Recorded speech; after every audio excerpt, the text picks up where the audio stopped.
So magandang araw kabola. Sa video nito pag-uusapan natin ang mga pangyayari po around the PBA kabola.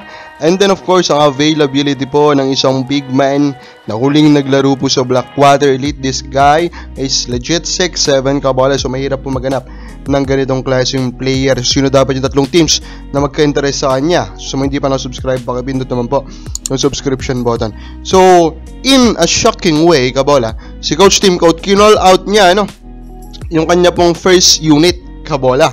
Doon nga po sa pagkatalo nila against San Miguel Beermen. Sabi niya, that first group is there not because of their names or they are, but because they deserve it. Sabi niya, the second group came out, played so much better, came with life and intensity. Of course, the first group po na tinutukoy niya dito kabola, wala na pong iba kundi sina Maverick Nisi, L.A. Tenorio, Stan Heidinger, Jamie Malonzo kabola. While the second unit naman kabola na kanya pong pinipraise is wala na pong iba kundi si Pringle, Onubere, Pesumal at saka itong rookie na si Rafael Cocabola. So in a way, this is quite not Team Coin like kabola. Parang hindi niya to masyadong ginagawa, nagko-call out po ng sarili niyang player.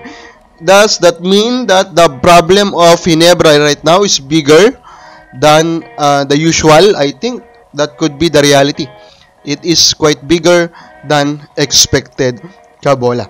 Now, doon naman po sa kabilang kampo, yung San Miguel po yung nanalo, bilib na bilib sila dito nga po kay Don Troliano. So of course, for a longest time, matagal na natin sinasabi na dapat pong i-target ng San Miguel si Don Troliano kasi siya yung perfect fit. Kasi this guy is the ultimate role player. And dahil lang siguro, sabihin mo, role player lang, hanggang ganyan na lang. No, he is so good a role player that he is a top 10 player this year.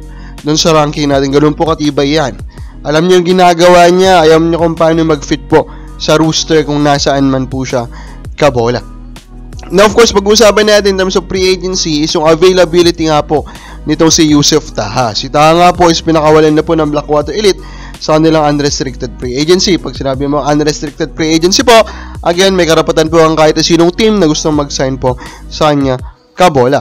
Now, top 3 teams that should target him. Number 3, San Miguel Beermen. Obviously, dahil nga po si Junmar Fajardo is not available for the remainder po of this tournament. So, they may want to look po for a big man, for a center that can get minutes kabola. And of course, Taha can do that. Although injured din siya ngayon, pero malamang mas maaga po siya makakabalik compared po dito kay Junmar Fajardo kabola. Number 2 natin, Meralco Balls. So, kay Meralco Balls naman, medyo unique yung reason kasi nga they are playing EASL kabola. And now that their import Zach Lofton kabola is a wingman, talagang sobrang liit po ng lineup nila for that. Now that they have won one game, may chance na sila to get into the playoffs. So dapat seryosohin talaga nila kabola. And because of that, I think they need to add a big man that can really get minutes, and Taha can get minutes. No, he can fit kasi nga si Taha again, 6'7 po yan, malakas, malaki ang katawan kabola, can guard the Giants, and he can also pass and is a willing 3-point shooter. Number 1 natin, TNT. Actually, mas malala pa yung need nila ngayon currently for a center sa palagay natin.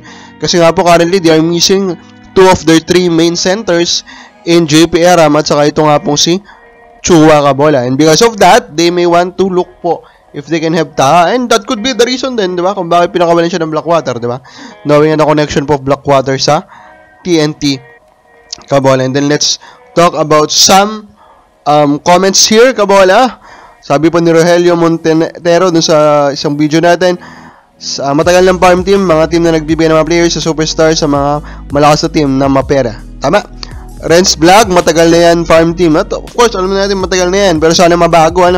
User IW9, walang magagawa sabi nga nila, business is business. Actually, meron, no? Sabi naman po ni Amay Torion, wala imposible talaga basta si Chuapang ang magplano. Malakas siguro ang bayad ni Chuapang kay Kume. I don't think bayaran si Kume kabola. It's more of the situation kasi. It's more of the reality na San Miguel ang bumubuhay sa PBA. I think yun yung kanilang pinanghahawakan kabola. Hindi talaga yung bayad para lang ma-prove. I do not think that is the current way that it's happening. So, kabola sa palagay mo, paano mapipigilan ng mga farm team sa PBA? Comment lang po sa baba.